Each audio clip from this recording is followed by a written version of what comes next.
Saudações em Cristo Jesus a todos os irmãos que estão nos acompanhando nos estudos da Palavra de Deus. E nós queremos meditar hoje no segundo livro de Reis, no capítulo 22. Nós temos percebido nesses dias muitas pessoas que têm deixado de lado a leitura da Palavra, têm deixado de lado o estudo da Palavra de Deus. Muitas vezes nós podemos olhar para nós mesmos e pensarmos, não, eu não tenho feito isso, apesar de que nós não estamos com as reuniões regulares na igreja, eu tenho mantido a minha leitura diária, eu tenho mantido minha disciplina de ler a palavra de Deus. Mas acontece que nós também somos responsáveis pelos nossos irmãos que não estão buscando a palavra de Deus, estão abandonando a palavra de Deus e têm deixado de lado o estudo, a meditação e têm deixado de lado a comunhão com Deus. No segundo livro de Reis, no capítulo 22, nós temos a história do rei Josias. Rei Josias que começou a reinar ainda muito cedo, com 8 anos de idade, mas um rei que foi sábio, um rei que buscou a Deus. E ele então manda que pudesse ser feita a reforma do templo. Havia as ofertas destinadas ao templo e ele mandou então que pudesse colocar isso nas mãos de Ilquias, o sacerdote, para que ele fizesse então essa reforma, para que ele comprasse as madeiras necessárias, pedras necessárias, pagasse as pessoas que fossem trabalhar no templo e começaram então uma grande reforma no templo. Uma restauração, não uma ampliação, mas a restauração daquilo que estava sendo necessário fazer. E ao fazerem isto, encontraram então um livro. O livro que nos fala da aliança do Senhor, provavelmente Deuteronômio. E ali ele nos fala sobre todo o dever do povo para com Deus, todo o dever da aliança de que deveriam seguir rigorosamente os ensinamentos de Deus. E ali fala também das bênçãos que o povo haveria de gozar e da maldição, também do castigo que deveria acontecer com ele. E depois, então, aquele profeta que encontrou o livro manda Ilquias levar aquele livro até Josias. Então foi Safã que encontrou e mandou que Ilquias pudesse levar o livro encontrado no templo para que Josias pudesse ouvir o que havia sido relatado ali. E quando eles leem aquele livro, diz então que Josias lamentou profundamente e pôde dizer então que eles estavam prestes a sofrer todo o castigo que estava anunciado ali naquele livro, exatamente porque o povo não havia seguido as ordenanças de Deus, o povo não havia feito conforme haviam sido advertidos. E quando ele faz isso, então ele se arrepende profundamente, ele pede perdão a Deus e uma profetisa, Hulda, manda então falar para Josias que Deus havia dito que Deus estava irado contra o seu povo em razão da desobediência e que tudo aquilo que estava dito ali haveria de se cumprir, porém não nos dias de Josias, que Josias haveria de ser levado em paz para os seus pais, e uma referência à sua morte, então que ele haveria de ser levado em paz, sem que sofresse toda a condenação, todo o juízo da separação, do abandono da palavra de Deus. E nós percebemos então que a falta de de buscar o conhecimento da palavra, a falta de meditar sobre as consequências dos nossos erros, fez com que aquele povo ali naquele tempo se afastasse de Deus. E não é diferente nos nossos dias, quando nós também nos afastamos da palavra de Deus. A tendência então é cada vez mais se afastar da vontade de Deus, não andar mais nos caminhos do Senhor. E quando nós olhamos o capítulo 23 do segundo livro de Reis, nós vemos ali um relato sobre os altares que foram sendo edificados dentro do próprio templo, mas altares dedicados a outros deuses. Até mesmo altares dedicados a Moloque foi encontrado. E Moloque era o rei era o deus pagão que, segundo a tradição do povo, exigia o sacrifício dos próprios filhos. E eram então colocadas crianças recém-nascidas para que fossem queimadas em sacrifício àquele deus pagão.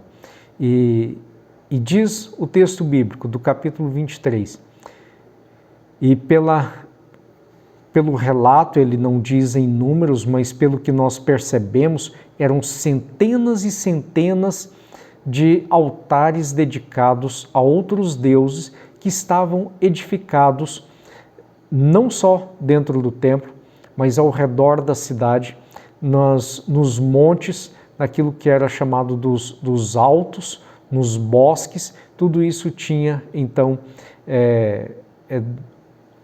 imagens dedicadas a outros deuses, além das imagens que estavam dentro das casas dos israelitas. Isso nos mostra então uma separação da vontade de Deus, nos mostra um abandono da fé, nos mostra um abandono do cumprimento das leis de Deus, e tudo isso estava acontecendo com aquele povo. Mas em Mateus, no capítulo 6, versículo 24, Jesus diz que ninguém pode servir a dois senhores, porque ou há de ouvir a um e amar a esse que ele ouve, ou haverá de não dar ouvidos ao outro e, por isso, odiar o outro. Ele ou se dedicará ou desprezará um ou outro.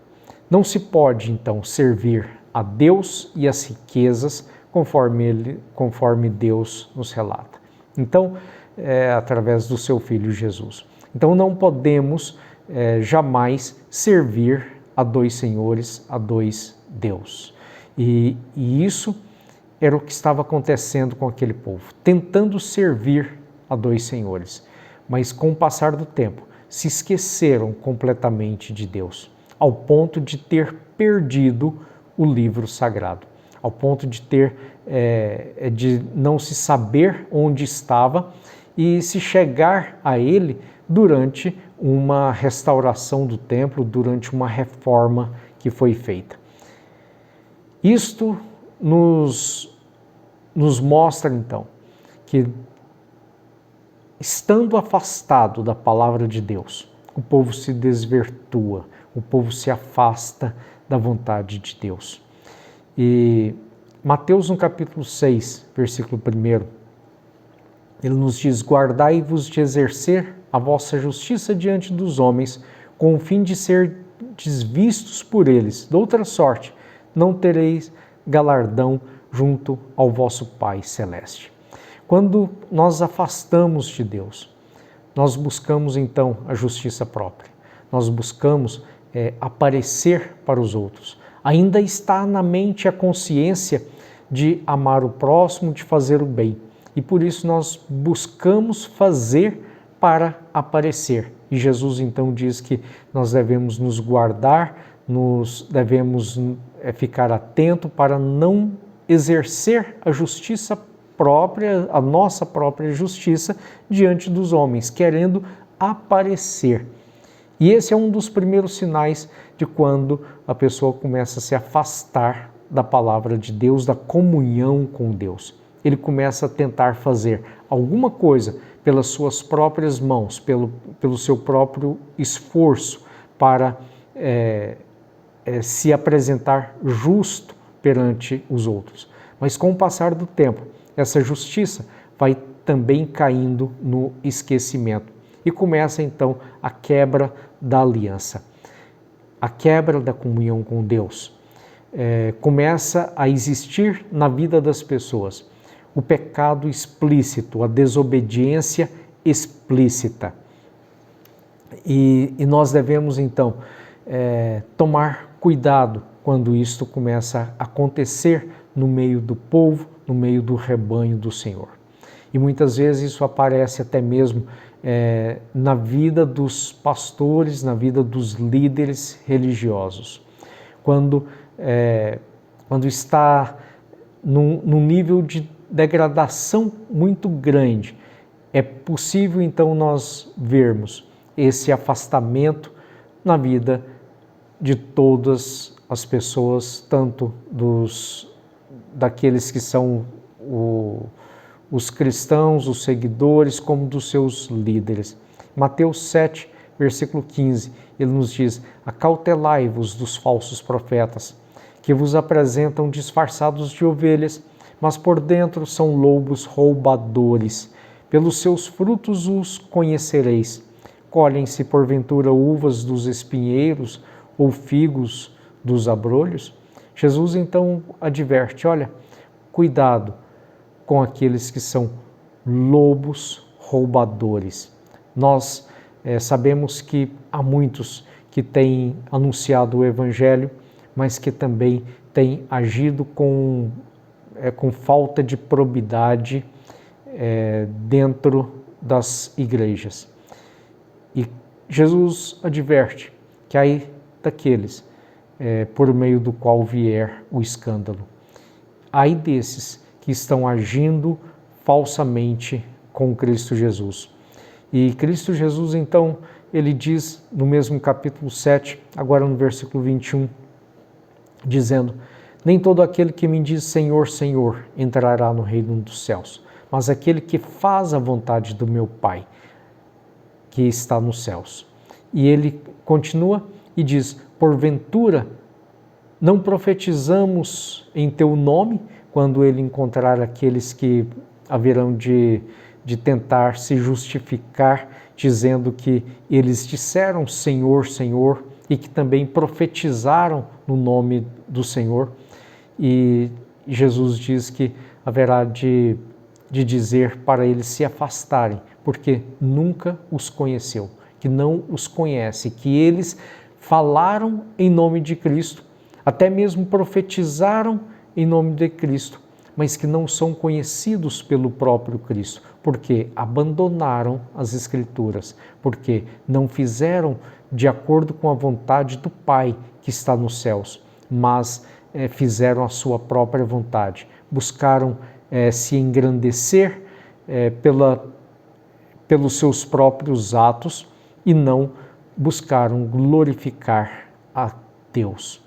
E no capítulo 7, ainda versículo 26, Jesus nos ensina que todo aquele que ouve as minhas palavras e não as pratica será comparado como um homem insensato que edificou a sua casa sobre a areia. Mas aquele que ouve e pratica as palavras de Deus, esse é como um homem que edificou a sua casa sobre uma rocha. E quando vem então a chuva, quando os rios transbordam, quando sopram os ventos com ímpeto contra a casa, aquela que está sobre a rocha, que é Cristo Jesus, haverá de permanecer.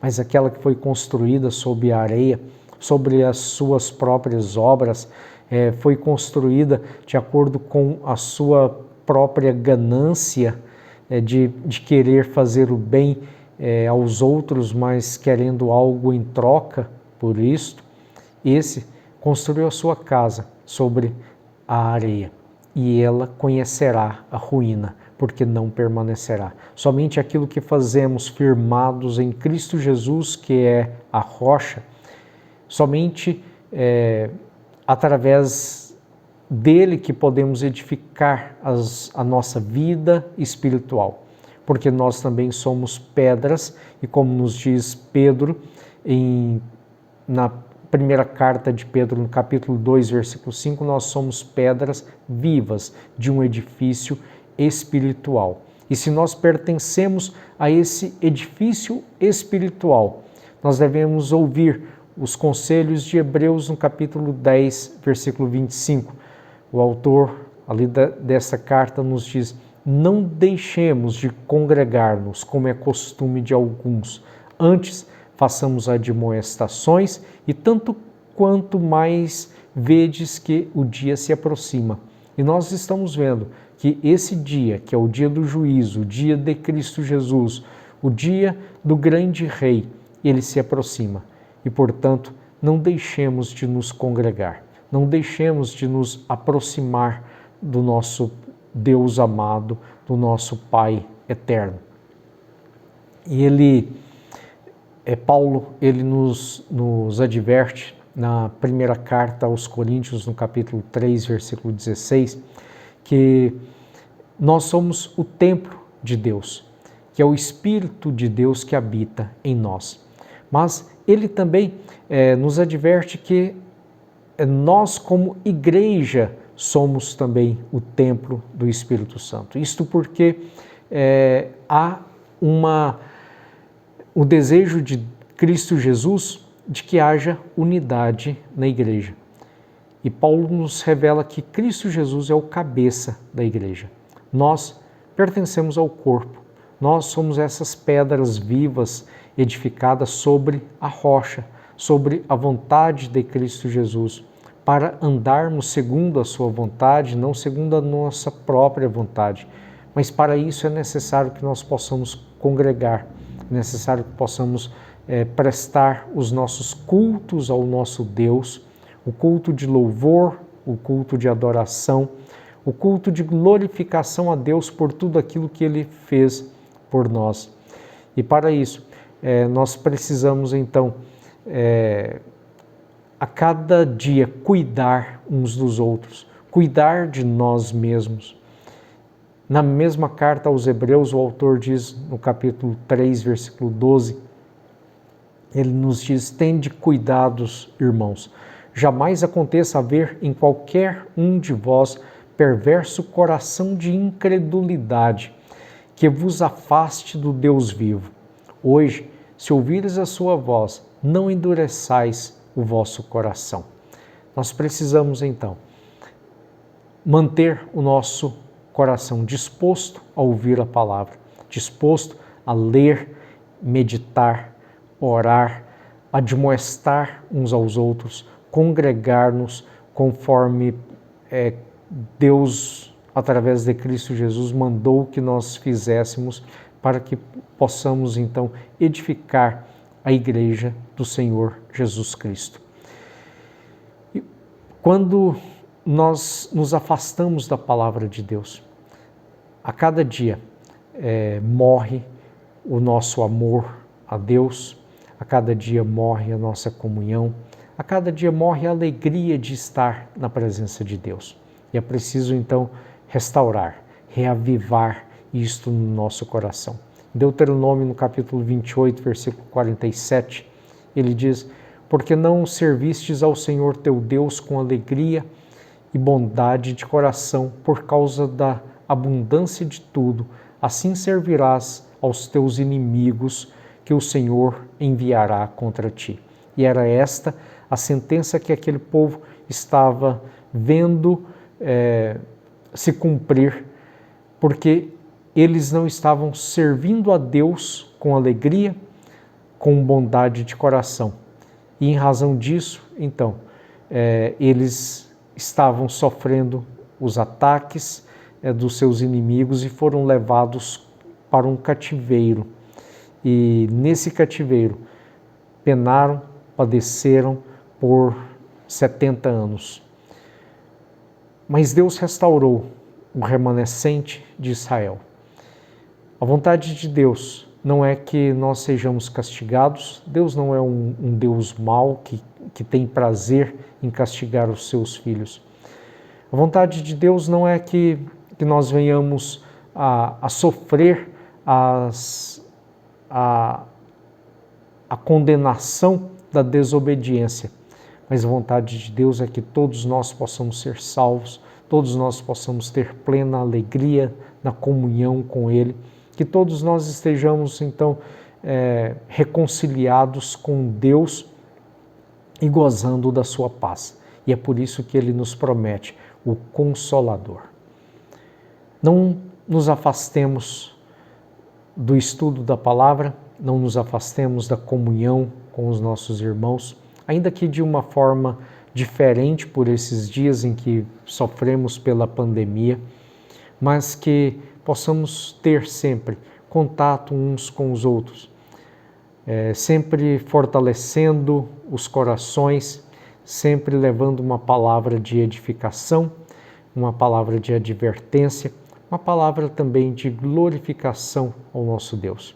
E que Deus possa guardar os nossos corações, que Ele possa guardar a nossa fé e que jamais sejamos tentados a abandonar a nossa fé, que jamais sejamos tentados a vacilar os nossos pés enquanto caminhamos nesta jornada cristã. Que Deus nos abençoe. Amém.